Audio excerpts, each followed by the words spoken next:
ಇಂದು ಕೊಪ್ಪ ಸರ್ಕಾರಿ ಹಿರಿಯ ಪ್ರಾಥಮಿಕ ಶಾಲೆಯಲ್ಲಿ ಭೂಮಿ ಪೂಜಾ ಕಾರ್ಯಕ್ರಮ ಜರುಗಿತು. ಸರ್ಕಾರಿ ಹಿರಿಯ ಪ್ರಾಥಮಿಕ ಶಾಲೆ ಕೊಪ್ಪದಲ್ಲಿ OSAET ಎನ್ನುವ NGO ಸಂಸ್ಥೆ ವತಿಯಿಂದ 4 ಶಾಲಾ ಕೊಠಡಿ ಮತ್ತು 1 ಶೌಚಾಲಯ ನಿರ್ಮಾಣ ಮಾಡಲು ಸುಮಾರು 72 ಲಕ್ಷ ಮೊತ್ತದ ಕಟ್ಟಡಗಳನ್ನು ನಿರ್ಮಾಣಕ್ಕಾಗಿ ಭೂಮಿ ಪೂಜೆಯನ್ನ ನೆರವೇರಿಸಲಾಯಿತು.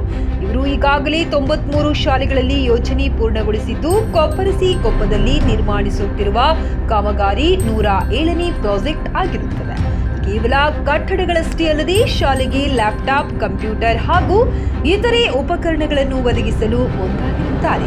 ಈ ಸಂಸ್ಥೆಯು ಹಿಂದುಳಿದ ಗ್ರಾಮೀಣ ಪ್ರದೇಶದ ಶಾಲೆಗಳಿಗೆ ಮಹತ್ವವನ್ನು ನೀಡಲಾಗುವುದು ಎಂದು ಸಂಸ್ಥೆಯ ಸಂಸ್ಥಾಪಕರಾದ ಶ್ರೀ ಪ್ರಕಾಶ್ ಎನ್ ತಿಳಿಸಿದರು.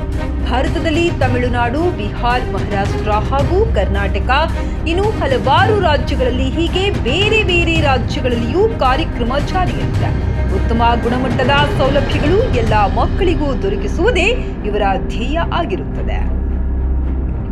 ಈ ಸಂಸ್ಥೆಯ ಮುಖ್ಯಸ್ಥರಾದ ಶ್ರೀ ಪ್ರಕಾಶ್ ಎನ್, ಶ್ರೀ ಮದನ್ ಪ್ರಸಾದ್, ಶ್ರೀ ನಾಗೇಶ್ HS, ಶ್ರೀ ಮಂಜುನಾಥ್, ಶ್ರೀ ಸಂದೀಪ್ ಗುತ್ತಿಗೆದಾರರು ಮತ್ತು ಶಾಲೆಯ ಮುಖ್ಯೋಪಾಧ್ಯಾಯರಾದ CG ಪಾಟೀಲ್ S, DMSC ಅಧ್ಯಕ್ಷರಾದ ಶ್ರೀ ಹೆಗ್ಗಪ್ಪ ಕಾಮನಹಳ್ಳಿ ಮತ್ತು ಸದಸ್ಯರು, ಅಧಿಕಾರಿಗಳಾದ CRP ಸಂತೋಷ್, ಕಾಯಿಕದ್, ಪ್ರೌಢಶಾಲೆಯ ಪ್ರಧಾನ ಗುರುಗಳು, ಸಹ ಶಿಕ್ಷಕರು, ಗ್ರಾಮದ ಗಣ್ಯ ವ್ಯಕ್ತಿಗಳು, ಶಾಲಾ ಸಹ ಶಿಕ್ಷಕರು, ವಿದ್ಯಾರ್ಥಿಗಳು ಉಪಸ್ಥಿತರಿದ್ದು ಕಾರ್ಯಕ್ರಮವನ್ನ ಯಶಸ್ವಿಗೊಳಿಸಿಕೊಟ್ಟರು.